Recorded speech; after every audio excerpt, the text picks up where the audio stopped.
Long ago, nestled between towering mountains and thick forests, there existed a kingdom lost to time. Its name was Elowen, and though its presence had long been erased from maps and history books, its influence stretched far beyond what anyone could have imagined. The kingdom was known for its vibrant landscapes, shimmering rivers, and an unbroken connection to the ancient magic that flowed through the very soil beneath it. But with great magic came great risk. It was said that the rulers of Elowen possessed a relic called the Heart of Ilarion, a gemstone so powerful that it could control the balance between life and death. The gem had been passed down through the royal line for centuries, a symbol of the kingdom's bond with the magic of the world. But over time, the lust for power began to erode the kingdom's harmony. The last king of Elowen, King Eric, had been a wise and kind ruler in his youth. However, after the sudden death of his wife, Queen Thalia, grief consumed him. Desperate to bring her back, he sought to use the Heart of Ilarion for his own purposes, to defy the natural order and restore life to the one he loved. His advisors warned him against it, reminding him that the relic was not meant to manipulate the forces of life and death. But King Eric refused to listen. One fateful night, he locked himself away in the castle's deepest chamber, determined to summon his wife from the beyond. The magic of the Heart of Ilarion, however, was not to be trifled with. As the king attempted the ritual, the gem fractured, its immense power erupting in an uncontrollable surge. The sky darkened, and a wave of energy tore through the kingdom, twisting the natural order. Life and death became tangled, and the once thriving land of Elowen was consumed by a curse. The kingdom vanished. Its people turned into shadowy remnants of their former selves. And the magic that had once been their blessing became their prison. For centuries, Elowen was forgotten. Its name faded from the memory of the outside world, becoming nothing more than a myth. Yet, the legend persisted, whispering of a kingdom lost to time, of a broken relic that still pulsed with forbidden magic, and of a wayward king who could never find peace. The sun hung low in the sky, casting a golden hue over the vast plains that stretched beyond the dense forest of Lyrithil.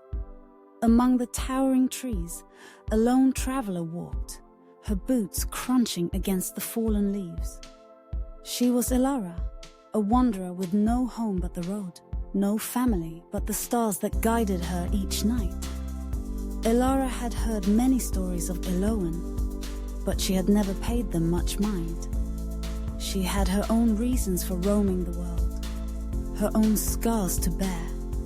However, everything changed the day she found an ancient map tucked away in the corner of a dusty old tavern.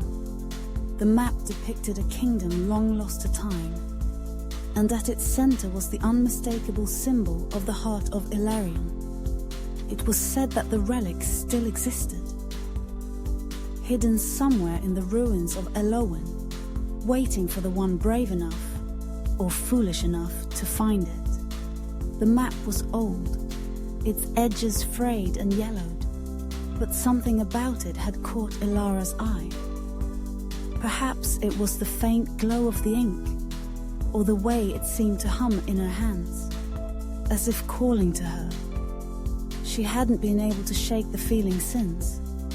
For weeks she followed the map, traveling through dense forests and across treacherous rivers. Now she stood at the edge of the Forgotten Woods, the last barrier before the hidden kingdom. As she stepped into the shadowy depths of the forest, the air grew colder. The trees here were tall and gnarled, their branches twisting together to form an impenetrable canopy overhead. A thick mist clung to the ground, swirling around her feet with every step. The deeper she ventured, the more the forest seemed to close in around her. The silence broken only by the occasional rustle of leaves or the distant hoot of an owl. Elara gripped the hilt of her sword tightly, her senses on high alert. She had heard tales of creatures that lurked in these woods, beasts born from the magic that had corrupted the land. But it wasn't just the creatures that worried her. It was the magic itself, a force so old and so powerful that it defied understanding. Hours passed, or perhaps days. It was impossible to tell in the gloom of the forest. Time seemed to flow differently here, slipping through her fingers like water. Just when she began to wonder if the map had led her astray, she saw it. The outline of a towering stone wall, half buried in the overgrowth. She had found the ruins of Elowen. The once great city lay in ruin, its crumbling buildings overgrown with ivy and moss. The streets, once bustling with life, were now silent, save for the occasional whisper of the wind. As Elara made her way through the abandoned streets, she could feel the magic thick in the air, pressing down on her like a weight. The map had led her to the heart of the city, where the grand castle of Elowen still stood, though its walls were cracked and its towers had long since crumbled. At the castle's entrance stood two massive doors, their surface covered in intricate carvings that seemed to shift and shimmer as she approached. With a deep breath, Elara pushed the doors open and stepped inside. The castle's interior was dark, lit only by the faint glow of the broken moonlight filtering through the cracks in the walls. The air was thick with the scent of dust and decay. As she made her way through the halls, her footsteps echoed off the stone walls, creating the eerie illusion that she was not alone. But she was not alone. At the far end of the grand hall stood a figure, shrouded in darkness. As Elara approached, the figure stepped into the light, revealing a man dressed in tattered royal robes, his face gaunt and pale. "Who are you?" Elara asked, her hand instinctively moving to the hilt of her sword.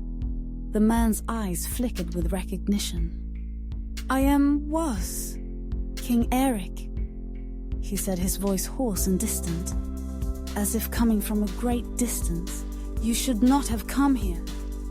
"I seek the heart of Ilarion," Elara said, her voice steady. "I've heard the stories. I know what it can do." Eric's eyes darkened. "The heart is broken," he said. "Its power cannot be controlled. It has twisted this land, twisted me. I tried to bring her back, my Talia. But all I did was condemn my people to an eternity of suffering." Elara's heart ached at the sorrow in his voice, but she couldn't turn back now. "I need the heart," she said. "I don't want power. I just need it to save someone I care about." The king shook his head slowly. "It is not that simple. The heart's magic is not meant to be used by mortals. It will consume you, as it did me. You will lose yourself in it." "I'll take that risk," Elara said, her resolve unshaken. "I have nothing left to lose." Eric studied her for a long moment, then sighed, his shoulders sagging under the weight of centuries of regret. "Very well," he said. "If you are determined, then I will not stop you. But know this, the heart demands a sacrifice. It always has, and the price is always steep." With that, the king turned and led Elara deeper into the castle, down a winding staircase that seemed to go on forever. At the bottom was a vast chamber, its walls covered in glowing runes. In the center of the room, floating above a pedestal, was the heart of Elarion. The gemstone was beautiful, even in its fractured state. It pulsed with a soft, ethereal light, casting long shadows across the room. Elara could feel its power, a deep, thrumming energy that resonated through her very bones. She reached out and touched the heart, and in that instant, the world around her fell away. Elara stood in a field of stars, her body weightless, her mind flooded with visions. She saw the history of Elowen, the rise and fall of its people, the moment the king had broken the heart. She saw the consequences of that act, the way the magic had twisted and corrupted everything it touched. But she also saw the potential for healing. The heart could be mended, but only if one was willing to pay the price. Elara knew what she had to do. As the visions faded, she found herself back in the chamber, her hands still resting on the heart. She turned to King Eric, who stood watching her with weary eyes. "I understand now," she said softly. "The heart can be repaired, but it requires a life." Eric nodded. "Yes, one life for another. It is the way of things." Elara closed her eyes, thinking of the person she had come to save. She had traveled so far, endured so much, but now, standing at the precipice of her journey's end, she realized that the price was too high. She couldn't take another life to save the one she loved. With a deep breath, Elara stepped back from the heart. "I won't do it," she said. "I won't sacrifice someone else to fix what's broken." And King Aer